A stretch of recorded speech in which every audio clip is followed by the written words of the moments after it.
what the hell am I doing here? Now being called a Trump assassin with my life carpet bombed, with my reputation carpet bombed. We know a man arrested at a security checkpoint near Republican presidential candidate Donald Trump's California rally on Saturday faces gun charges after he was found in possession of loaded firearms, multiple passports, and a fake license plate. A Riverside County Sheriff Chad Blanco saying he believed his department halted an assassination attempt. The following is an interview with Vem Miller. Vem was accused of being a third assassin against Donald Trump. This is what he had to say. This interview is brought to you by Blazer Laser at BlazerLaser.shop. Get your Blazer Laser today. And Premier Outdoor Service. More information in the link below.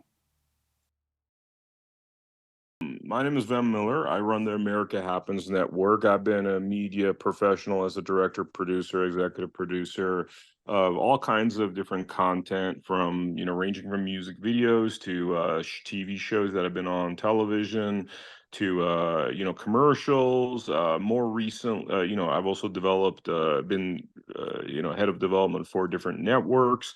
And more recently, I relaunched the America Happens Network, which I initially had launched in the early 2000s, but I relaunched it about 4 years ago, around 2020, to essentially fill the gap of the mainstream media and some of the, I guess, the lack of truth, transparency, the abundance of propaganda, to address that and really talk about the stories, as well as have the kind of entertainment that I think is conducive to a better country, by knowing really what's going on, knowing the truth of what's going on, and also producing content that is actually fruitful for our country, as opposed to some of the lower frequency stuff that I think has really...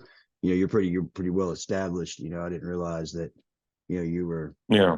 But unfortunately, as a consequence of this, after having, good work, something that, would help me get more work, more opportunities. Now I'm known as, because of lies, fraud, corruption, I'm now known as a third Trump assassin. So imagine now my life going forward, I would say potential assassin is the way they couch me. Imagine, at this point, I have to deal with this. This is very destructive, and there's been so many destructive things because of the belligerence of this so-called sheriff, who we've now realized, after doing a lot of research on him, and lawsuits have been filed as of yesterday.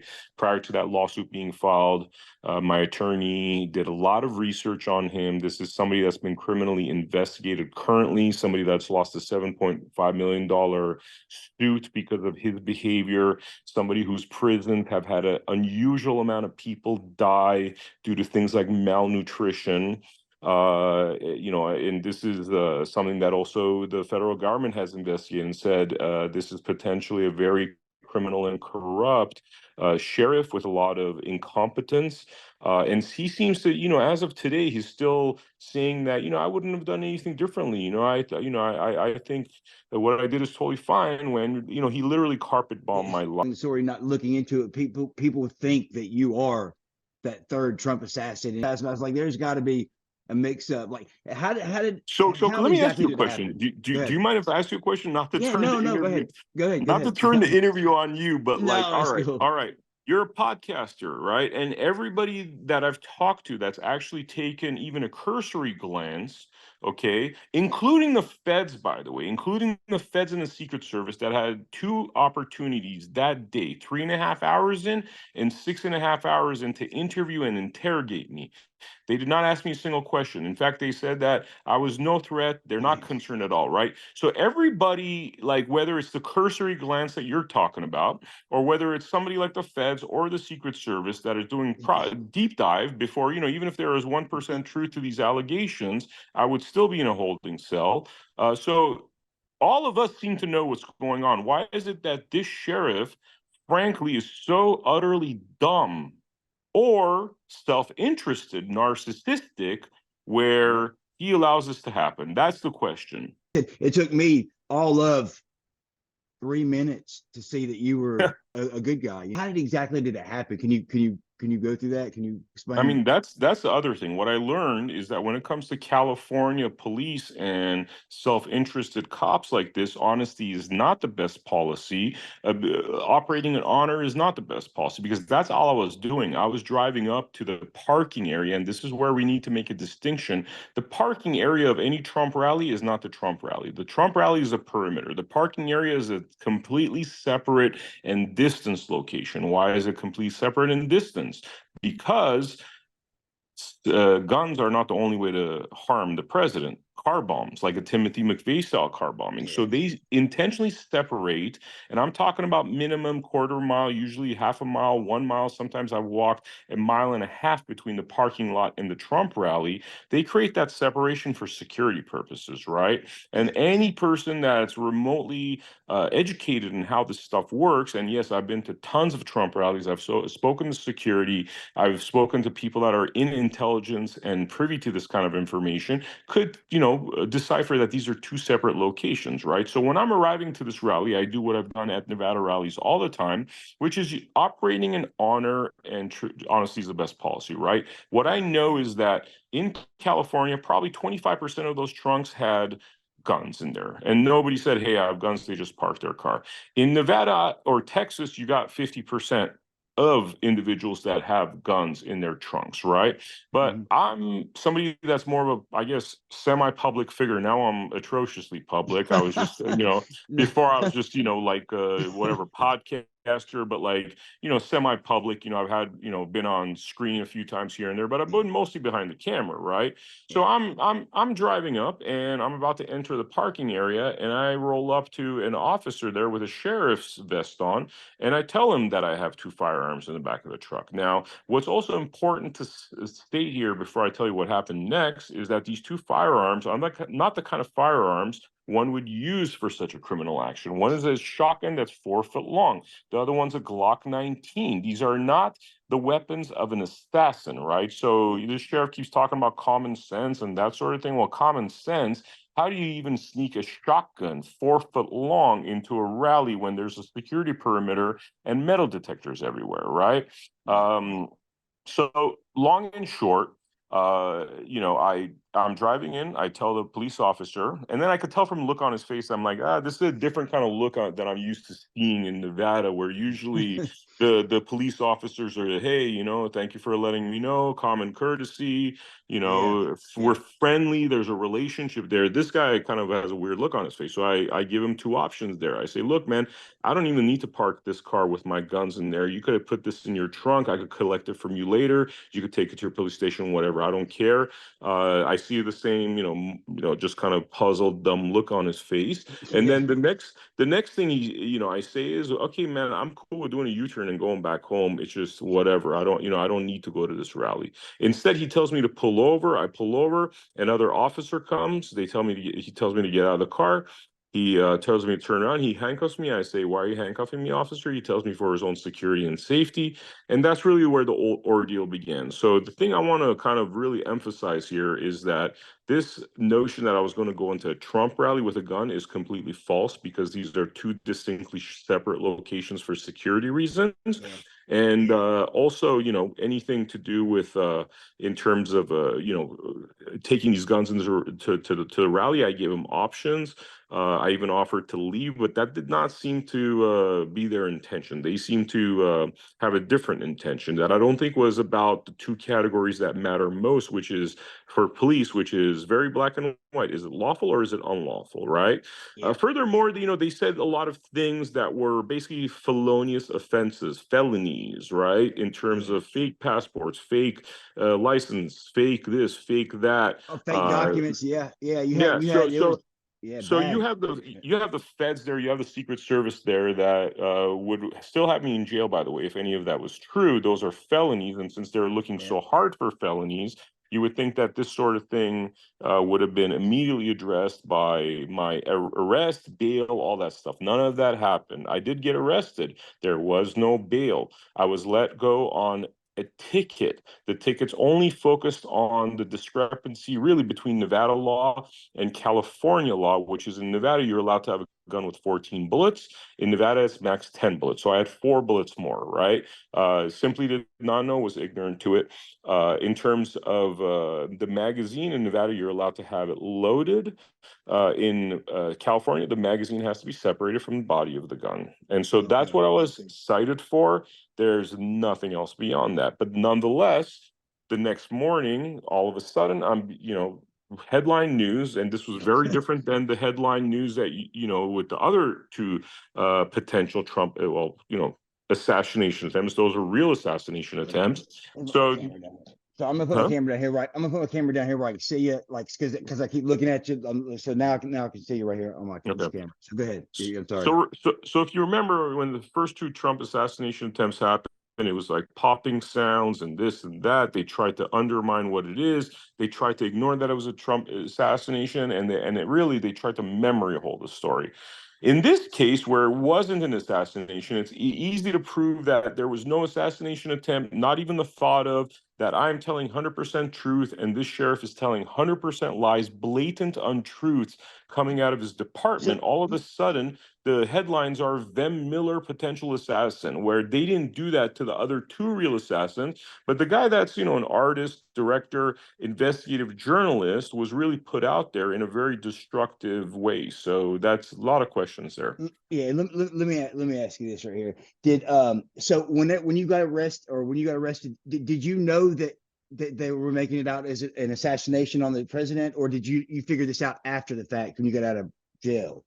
No, they lied to me flat out. The deputy sheriff lied to me, came up to me, he said, we want to grab your guns from the trunk so we could ascertain whether the serial numbers indicated was legally attained firearms or illegally attained firearms. So he lied to me about this, because then I said you could retrieve the guns from there to attain the serial numbers. But instead, what they did is, with about 10 to 15 officers, they ransacked my car. They went through my luggage. They went through my equipment. They brought bomb sniffing dogs. They checked under the hood in detail. They did swab tests on my muffler. Pretty much went through every crevice of my car.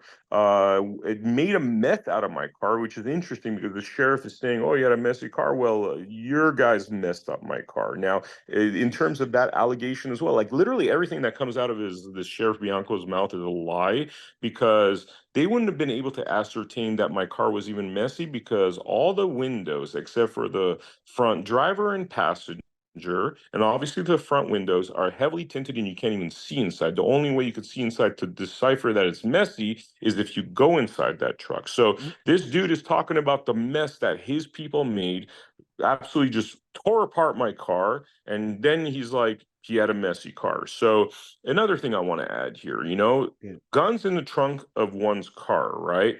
I guarantee you that at any given rally, there's probably 25 to 50% of the people there that keep guns in the trunk of their car. Well, the one person that said honesty is the best policy and operated in honor and let these people know was the one that was arrested and his life and name destroyed. And that's what really occurred due to the sheriff and his deputy. So the entire thing is very bizarre, and it's unfortunate, because they've actually caused a lot of damage. And I think this is a gentleman that wants to be governor or wants higher political office. He thought that on the corpse of my reputation, he'd be able to build a name for himself. And I think the opposite's really happened, because it's exposed him. And now that we've had to file a lawsuit, which was filed, we have to do a bunch of background research. There's patterns and practices of this sheriff operating in a very unlawful way. I mean, I would go as far as to say it's very clear that this man is a criminal, a Tony Soprano type, using the color of law to cause crimes, including a $7.5 million judgment against his leadership, including multiple prisoners dying while in custody due to things like malnutrition, including ongoing investigations against him and his department, including an investigation that has been occurring in 2023, just a year ago, and is likely the ongoing investigation that I was told about, where they're saying that this is there's a lot of criminal behavior, incompetence within this department. And so, you compare two people, right? You compare my history, where I've been an artist since I was a kid, making documentaries, music videos, films, short films, TV shows, right? Never a misdemeanor, never any criminal acts, never even the accusations of a criminal act. And then you look at this guy's past, and like, boy, it's like, this is why I said Tony Soprano, like Tony Soprano. So if I could already catch like six things that indicate a criminal mindset, right? A state of criminal mind in his immediate look, like of what it looks like, what is available in the public domain right now. Could you imagine the kind of stuff that exists out there? Because he's not getting caught for everything he's doing. He's not being investigated for everything he's doing. And so I think the more we dig on this person, the more we dig the history of this person, we're just going to find out, really what is the epidemic of our country, that we have officials that think just because of their title, they could violate the law, that they could usurp our rights, that they could be criminals. And this is really I mean, you're talking about like communist Russia was behaving this way. You could talk about countries that are tyrannical that have this kind of level official. And this is what this gentleman is. And until today, he still does not feel like he did anything wrong when it's glaringly obvious to everybody. And that really shows a separation where somebody, either lack of intelligence or narcissistic to the point that he can't even look at himself in the mirror. Yeah. How like are you in hiding or I mean, I know you don't want Yeah, to I'm in exactly I'm in say hiding. I'm in hiding because I got a warning from the Las Vegas Metro Police that they believe my life is in danger, because there's a lot of these people that look at headlines, won't do the research, and with the official. And I know I could tell from your look that you're not going to buy the official JFK narrative. But with the official JFK narrative, Yeah. they say that Jack Ruby killed Lee Harvey Oswald as basically retribution, and to make sure that Jackie didn't have to go through the Lee Harvey Oswald trial. We all know that's complete BS, but in a similar style, is there the risk of some crazy person trying to off me because they're a big Trump fan and they want to save Trump, And this is so insane because, frankly, man, look, there's a lot of Trump fans out there, okay?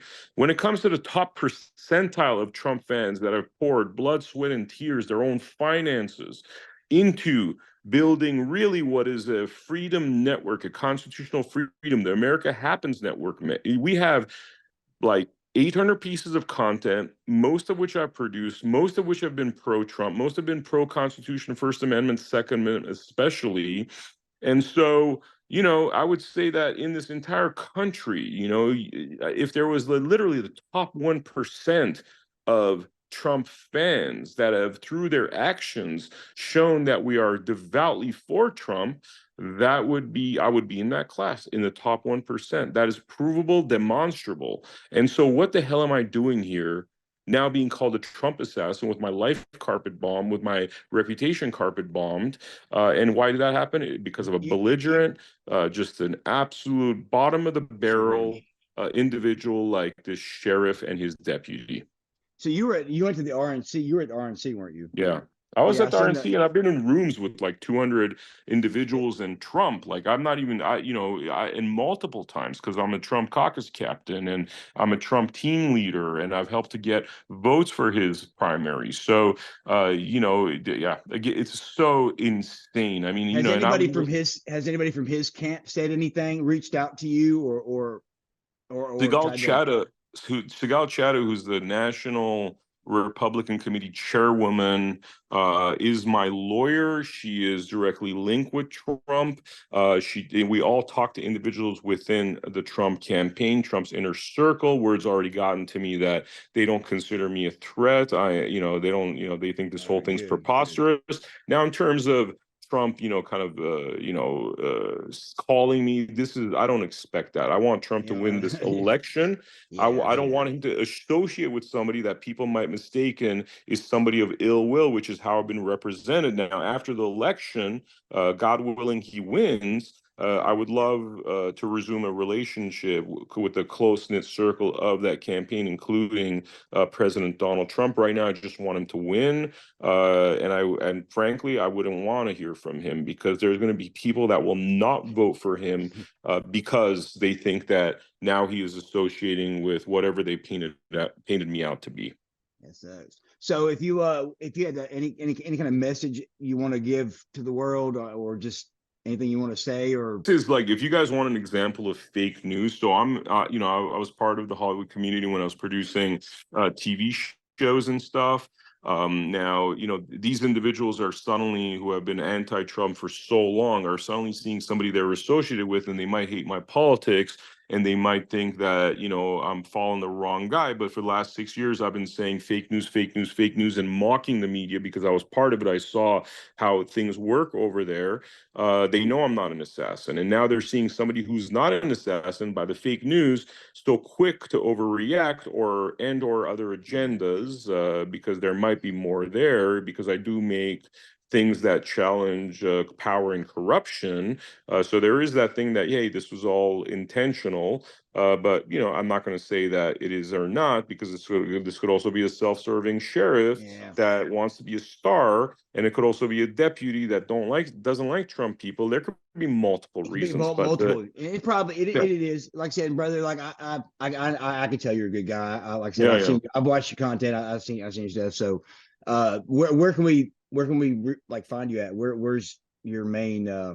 AmericaHappens.com. AmericaHappens.com. Definitely do check out the Bundy versus Deep State documentary. This is about the Clive and Bundy Rand standoff, but how it's ongoing, and things that are going to blow people's minds away. It's been pretty much flawlessly reviewed. Anybody that watches it says it's a great documentary, even though it was produced for like $150, which will shock the crap out of anybody, because really it'll show the diversity of our talents out of the America Happens network, and how with a very small crew we make a lot of stuff happen. And if people want to donate for subsequent content that we're doing, you could scroll down on the page where there's a Give Send Go account for the Bundy versus Deep State documentary, where anything that people. I'll put a link down in the description of the video. Like I said, really appreciate you doing the interview with me and stuff. And anytime, bro. Sorry it took so long. Awesome, brother. Thank you. All right, no problem, man. Be good, dude. Take care. All right, later.